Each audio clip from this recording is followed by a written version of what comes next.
Tout entier braqué sur la fiscalité des personnes, le débat public autour de la loi de finances passe sous silence la question de l'entreprise et notamment de la petite entreprise.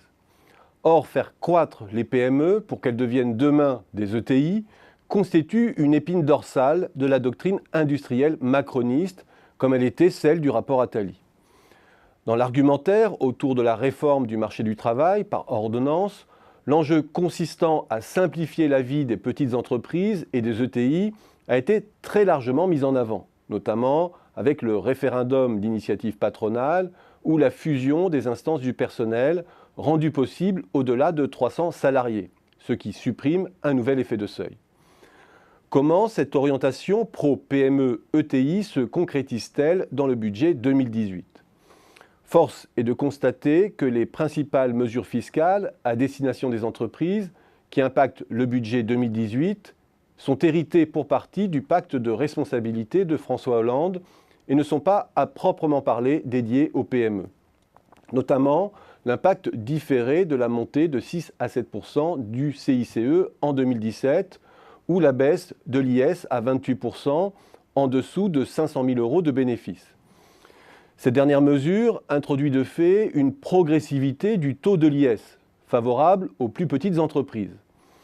Mais il ne s'agit que d'une étape dans un processus de baisse à 25% qui s'appliquera à horizon 2022 à l'ensemble des entreprises. L'écrêtage de la taxe sur les salaires, quant à lui, passé beaucoup plus inaperçu, vise de son côté à encourager les banques de la City à traverser la Manche. Là encore, les PME ne sont pas la cible. Reste la réforme de la fiscalité du patrimoine à travers la refonte de l'ISF et la taxe forfaitaire sur les revenus du capital, qui laisse sous-entendre que l'entrepreneuriat souffre plus en France d'un problème de fiscalité des personnes que de l'entreprise. Ceux qui en bénéficient sont principalement les détenteurs d'actifs financiers à des fins de placement, car l'entrepreneur dirigeant était quant à lui déjà couvert par l'exonération des biens professionnels. Quant aux Capital Angels, ils bénéficiaient aussi de niches sous certains plafonds. À première vue, donc, l'évolution de la fiscalité des personnes semble davantage mue par le projet plus général qui consiste à flécher l'épargne vers les agents non financiers, entreprises ou États, sans condition de nationalité ou de taille. Difficile d'en faire, en première lecture, un emblème de l'action pro-entrepreneuriat du gouvernement. Ce que je dis là n'est cependant pas tout à fait exact. Le nouveau dispositif libère l'entrepreneur ou les business angels des divers critères limitatifs qui permettaient d'accéder aux différentes niches.